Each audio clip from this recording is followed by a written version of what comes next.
Hey Bible readers, I'm Tara Lee Cobble, and I'm your host for the Bible Recap.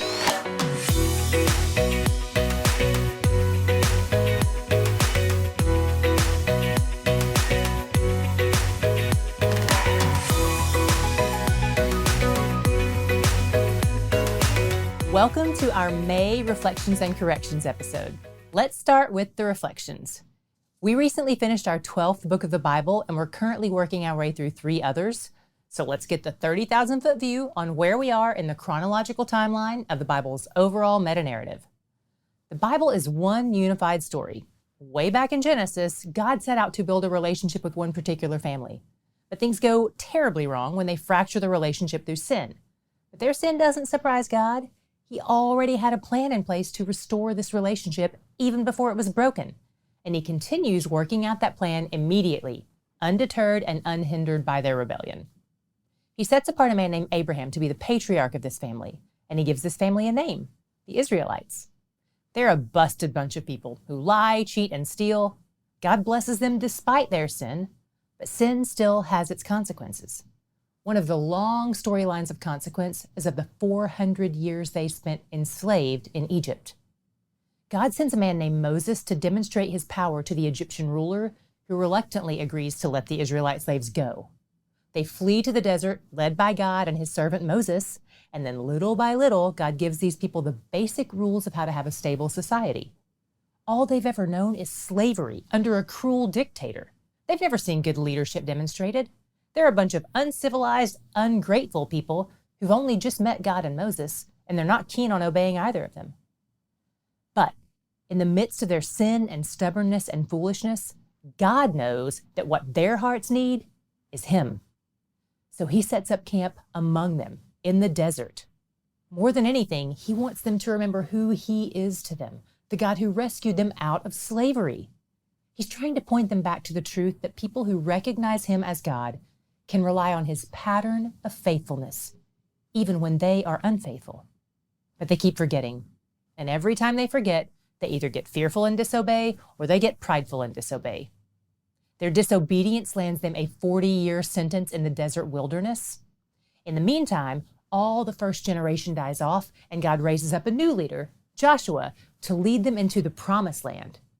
Joshua appoints plots of land for all the tribes and commands them to eradicate their enemies who live there, the Canaanites. They spread out in the land, but it's so nice not to be in slavery or in the wilderness that this new life of luxury and ease makes them forget God.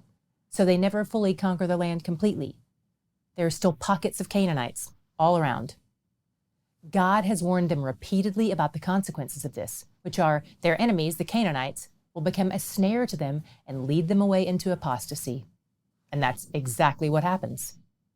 After Joshua dies, God raises up military leaders, or judges, to drive out the enemies who are leading them astray. But that doesn't deal with the problem of their hearts leading them astray. The Israelites do whatever they want, which results in near anarchy at times, and things grow continually worse in the Promised Land. Despite this, there are pockets of faithfulness among the Israelites, and even among foreigners whose hearts have turned to Yahweh, people like Rahab and Ruth, pagans who turn to follow God and his people and abandon their lifestyles that may fit with the cultural norms of that day, but that are actually unrighteous. God has been telling us all along that he's going to build his people from among every nation.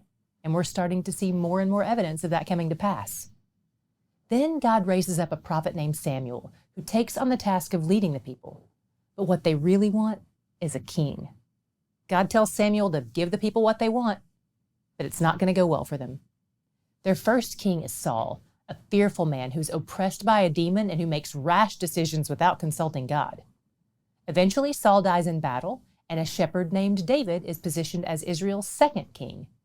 He's a man after God's own heart, but he's still deeply flawed.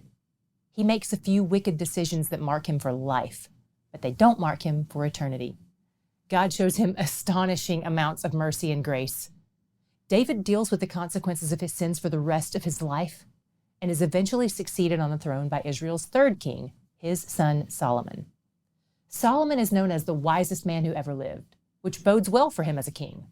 He has a bit of a problem with womanizing and worshiping other gods, but Yahweh is generous to him nonetheless. In fact, God has even promised him that he will be the one to build Israel's first temple, the place where God comes to dwell among his people in the midst of the promised land. Okay, that's all for the reflections part of this episode. Let's talk about our corrections. We heard from a few of you who struggled with how David could be a man after God's own heart after all his sins. I didn't really cover this, so my correction is that I probably should have. What does that phrase mean, a man after God's own heart? Instead of looking for what it means about David, let's look at what this means about God. How merciful and forgiving must God be if he can know all the sins that David would ever commit and still say, he's mine? Unlike Saul, who was the king the Israelites demanded, David is the king God chose for Israel. That should give us all hope, because I'm a sinner just like David, deserving of hell and death, but I've been rescued by a merciful God and used for his purposes. That's all for the corrections part of this episode, but there is one thing I want to add on top of that sort of ties it all together. If you're looking for a book to tell you how great and worthy and deserving you are, the Bible is not that book. It will continue to remind us all that we're all broken people in need of a Savior, and that God himself is that Savior. That is the gospel. If you've come to this book to find examples of how to live a good moral life, you're only really going to find one. Everyone else is busted. There's only one hero in this book. His name is Jesus. The Bible refuses to let us wear rose-colored glasses when we look at any of the people we've grown up admiring. They may possess good qualities, but they'll always be imperfect and sinful and in need of a Savior, just like us. Listen, I know this is hard for a lot of you. A lot of you have been disillusioned by Samson and devastated by David. Some of you are frustrated with God for all the people he keeps killing. I get it. I've been there. In fact, not long ago, I was a guest on a podcast where I talked about my struggles when I was in the same spot where you are right now. I'd love for you to give it a listen. It's hard to dig into some of these topics in just an 8-minute daily video because we don't have time for deep dives on TBR. So I'm hopeful that some part of my story that I had time to share on that podcast interview will be an encouragement to you.